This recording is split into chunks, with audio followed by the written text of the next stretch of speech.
What's up, ladies and gentlemen? Damn, these lights are bright here. Stories from the jungle.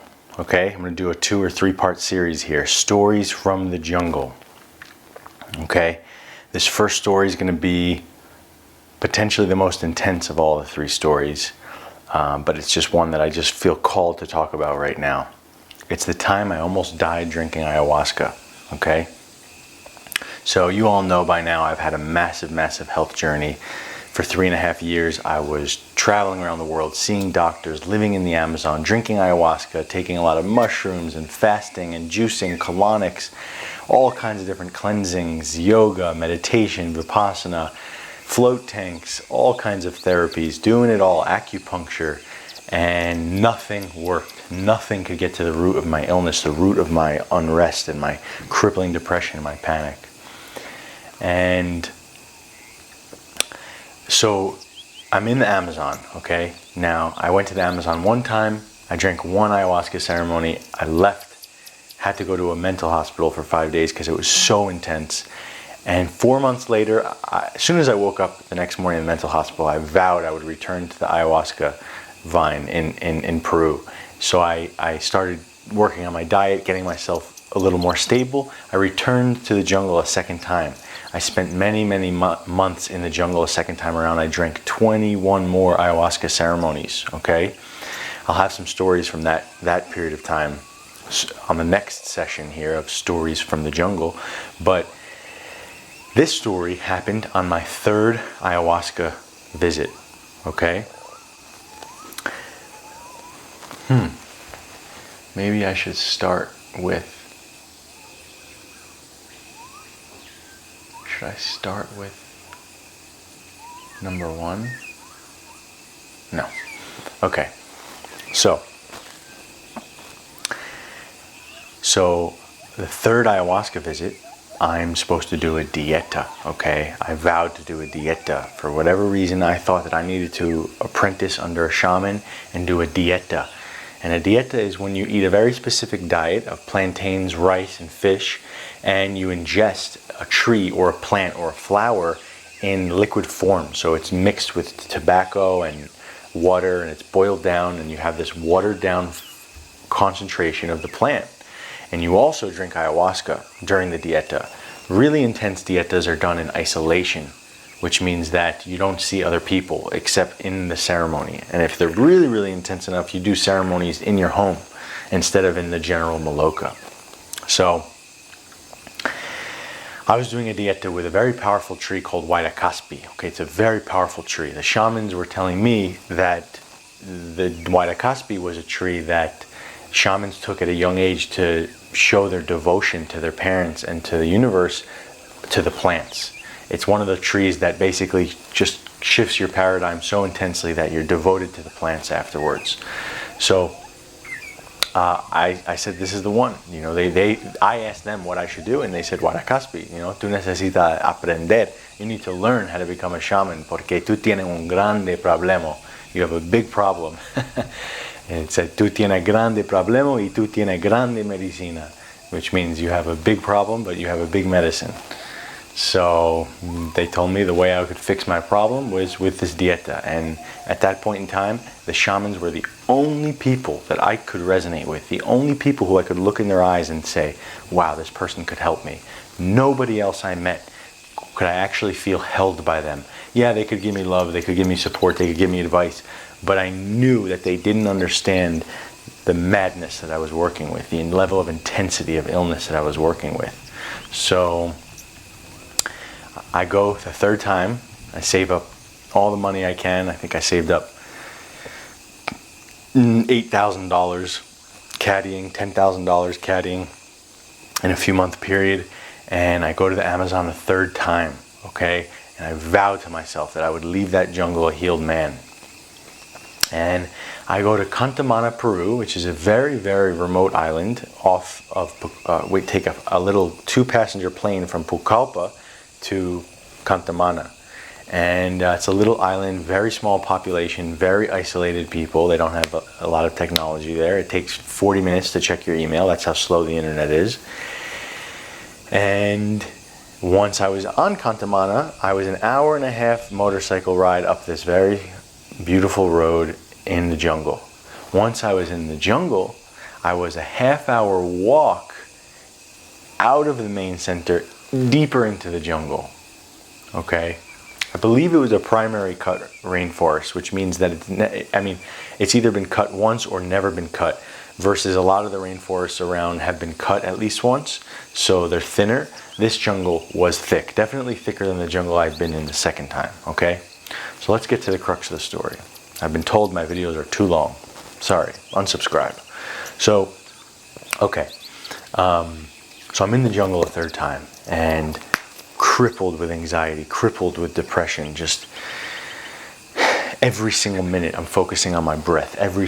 Literally every single second is a battle to win my mind. It's every place I would turn to, everywhere I would look, every step I would take, everything I ate, presence, self-love, and it never worked. It was just the only option I had. The only other option was to give up. Okay? So I'm in the jungle, and I think I had about 6 or 8 ceremonies over the course of a couple weeks. My dieta started, and I'm starting to lose a ton of weight. This dieta my body's not digesting food. I'm just losing weight. I'm sick. I'm nauseous all the time. I'm fainting, regularly fainting. Okay, every single day fainting multiple times. In hindsight, the fainting was because of how severe the mercury poisoning was and how severe my gymnastics and mental anguish was. At the time, I had no idea why I was fainting. So I go on to like my 10th ceremony. I'm super, super weak. I'm literally stumbling into the Maloka. There's 3 other people in there from they're doing their own little trips. I think I never spoke more than 1 word to any of them because I just couldn't, I didn't have any space, nor was I supposed to talk to anyone.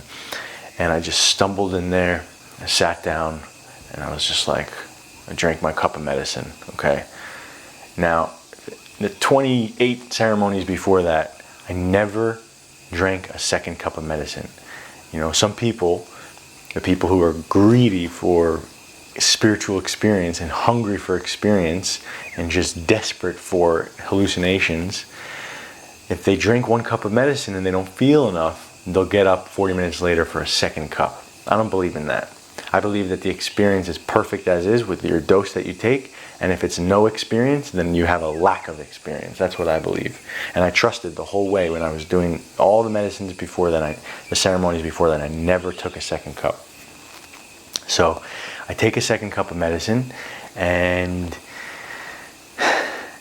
I drank the second cup of medicine. Within 10 minutes, I was violently purging, okay? Violently purging. And when I took the second cup, the shamans looked at me funny. They gave me a funny look, okay? They didn't say anything, they just gave me this funny look. And I took the second cup, violently purging, throwing up, puking, shaking, sweating. I'm in the toilet. Everyone in the Maloka is laughing because it's such violent diarrhea and violent puking at the same time while I'm on the toilet.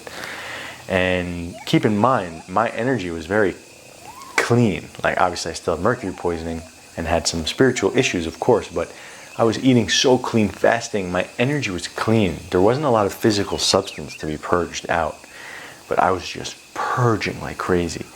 And I literally crawl back to the Maloka, and everyone's laughing, and I was super nervous, like fearing for my life. And I said, ayúdame, ayúdame. It was like the 3rd time I had ever asked for help in an ayahuasca ceremony, to help from the shamans. And the shamans stopped laughing. Everyone else stopped laughing. And they came over to me, and I started convulsing. My body just started convulsing, and I started going to a place of I'm giving up. It was like I went to this space of, I'm done. I've had enough these 3 years. I can't do anymore. This is the 100th time I feel broken, and I give up. And I give up. I'm ready to go. Ready to take me on to the next life. And when I started perpetuating and going into those thoughts, now keep in mind, some people Some people experience near-death in ayahuasca ceremonies as a lesson from the medicine. It's like a lesson from the medicine saying, you know, some people say, oh, I couldn't breathe for 20 minutes and ayahuasca showed me what it's like to not be with breath. Or I felt like my ego was going to die. There are these ego deaths that happen with ayahuasca. That's totally normal. This was different. Now, of course, one could say in hindsight, this was still the medicine trying to teach me something, but it was actually a physical body, potential physical body death, not an ego death. That was the difference here. So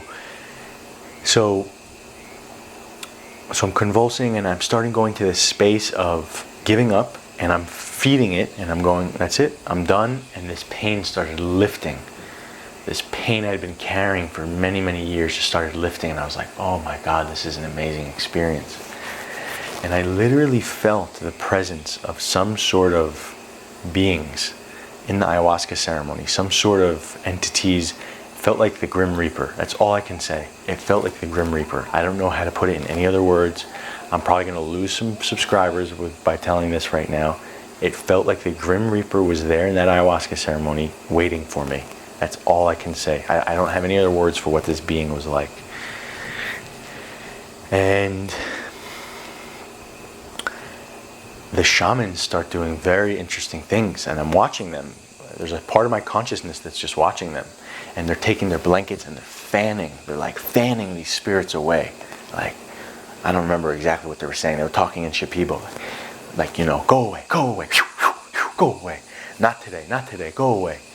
And they're fanning these spirits away. And I'm like, just take me, guys, just take me. And the shamans are talking to me. No, don't go there, don't go there.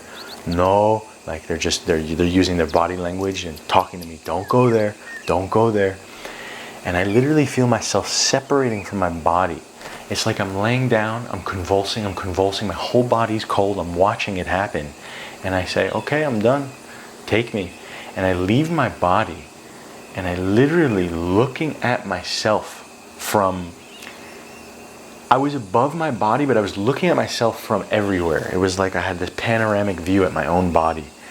And I looked at it, and in that moment, I just said, I can't go.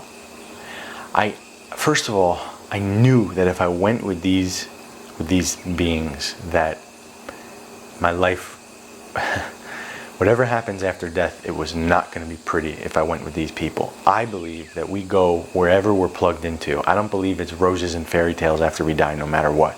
I believe if you're drugged up, if you commit suicide, if you're on meth, or if you fucked up on mercury poisoning and you're plugged into certain darkness, you're tuned into it, your antennas are plugged into it, I believe that that's where we go, and then we get recycled and we have another life and we learn the same lessons, or we repeat the same patterns, something like that. I don't know for sure, of course.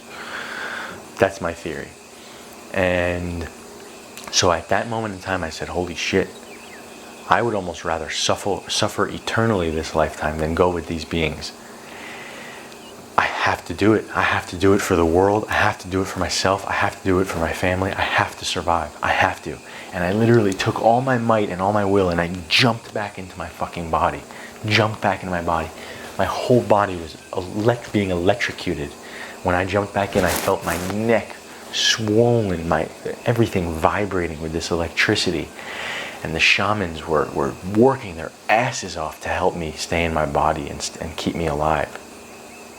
And, you know, this whole thing is happening in maybe a 10, 12 minute period. And this 10 and 12 minute period is up. And I'm like, I feel the victory. It's like, whew, you didn't die. You made it. You're here. And I look up at the shamans, and I'm laughing at them. We're laughing. Shamans laugh at everything. You're about to die? It's funny. Why? Because they don't care about the story. See, we're stuck in the story of Josh Mason and my family, and oh my God, and the news, and they're going to cover this, and all the stories. Yeah, it's important. It is. You know, I'm not going to make fun of the story. It's real life, you know. But beyond the story is just this tapestry of life. One soul that happens to die is like, It's like a gazelle being murdered in Africa. Do the animals mourn when a gazelle is murdered? No, they just move on. Flow of life. So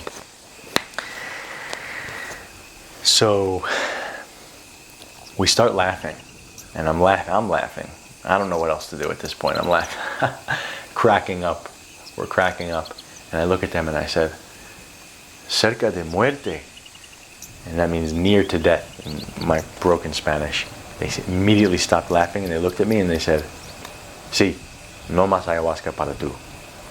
No more ayahuasca for you." And no more. There was no more laughter after that.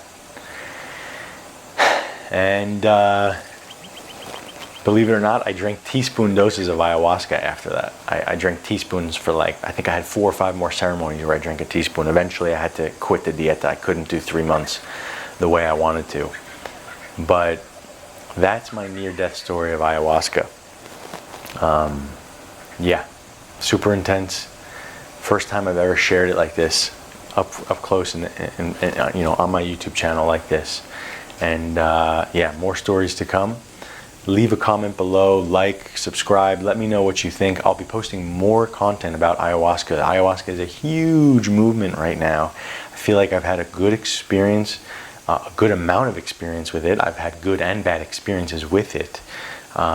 It's been a hugely instrumental tool for my growth, my spiritual growth, my connection, and my the way I view the world. And I recommend it for some. I don't recommend it for others. So if you want to learn more about ayahuasca, stay tuned. I'll have more videos on it, more stories. But yeah, I just felt like sharing this. It came to me. Inspiration struck. All right, ladies and gentlemen, that's all. Peace.